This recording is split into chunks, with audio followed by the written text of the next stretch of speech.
नमस्कार मित्रांनो. मी आत्ता आमच्या गावी आलेलो आहे आणि इथे एक आंब्याचं झाड आहे. त्या आंब्याच्या झाडाला एक मोहोळ लागलेला आहे.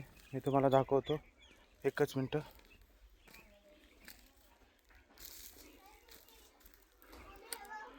हे बघा, माझ्या मागे तुम्ही पाहू शकता.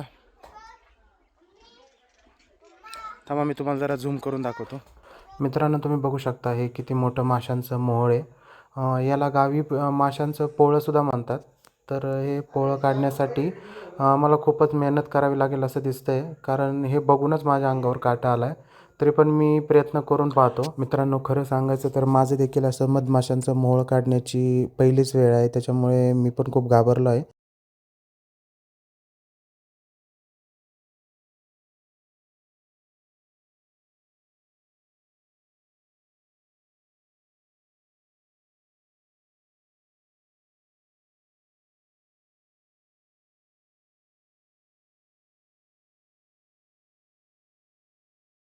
तर मित्रांनो, तुम्ही पाहू शकता आमच्या सासूबाई माशांचं मोहोळ नक्की झाडाच्या कोणत्या फांदीवर आहे ते दाखवण्यासाठी आलेले आहेत. मित्रांनो, माशांचं मोहोळ काढण्यासाठी गावाकडे शक्यतो एक जुनी पद्धत वापरतात. एका लाकडाला कापडी बोळा बांधून त्याच्यावर रॉकेल किंवा पेट्रोल टाकून त्याचा धूर करतात व माशा पळवतात. परंतु आम्ही तसं केलं असतं तर आमचं घर जवळ होतं, तसेच गाय म्हशींचा गोठा जवळ होता, त्याच्यामुळे इजा होण्याची शक्यता होती. त्याच्यामुळे आम्ही दुसरी पद्धत ही केली. मी एक कोयता घेऊन ती फांदी तोडायचं ठरवलं आणि ती फांदी घेऊन मी शेतात पळत जाणार, का तर त्या माशा घराच्या अवतीभोवती जास्त पांगू नयेत म्हणून. चला तर फांदी तोडायला सुरुवात करूया.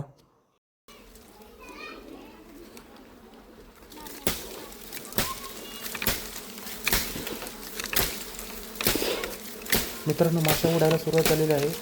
तुम्ही माशांचा आवाज ऐकू शकता. आत्ताच माझ्या डाव्या हाताला एक माशी चावलेली आहे. हाताच्या बाहीमधून ती माशी मला चावलेली आहे. तरी पण पुढचे प्रयत्न चालू ठेवूया. मित्रांनो, आता मी ही फांदी तोडून शेतामध्ये घेऊन आलेला आहे. तुम्ही पाहू शकता माशांचा आवाज किती माझ्या अवतीभोवती येत आहे. दोन्ही हातांना एक एक माशी चावलेली आहे, त्याच्यामुळे मला हातात मोबाईल पकडणे देखील अशक्य झालेले आहे.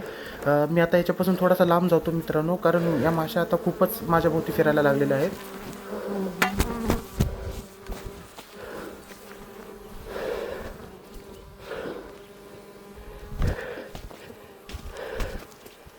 मित्रांनो, आता माशा बऱ्यापैकी कमी झालेल्या आहेत, त्याच्यामुळे आता ही फांदी घेऊन आपण घरी जाऊया आणि पाहूया आपल्याला किती मध सापडते. मित्रांनो, तुम्ही पाहू शकता,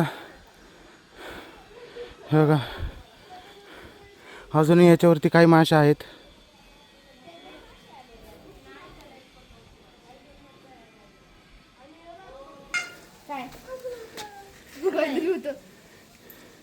मित्रांनो, शेवटी आपल्याला मध सापडलेले आहे.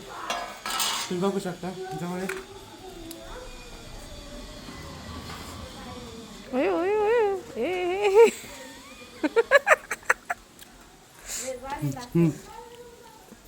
हो, खाली ताटलेतच पाडा. इथं बघू कसं पडतं. का तू डॅडीला काय आलं माशी चावली दाखवा.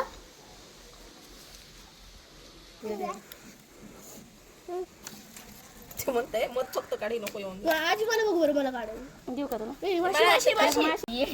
डॅडी बिस्किटावर चोळू चोळू खातो बरं. बिस्किटाला लावू लावू खातो आणि दान चाललंय. जिवंत आहे का हे?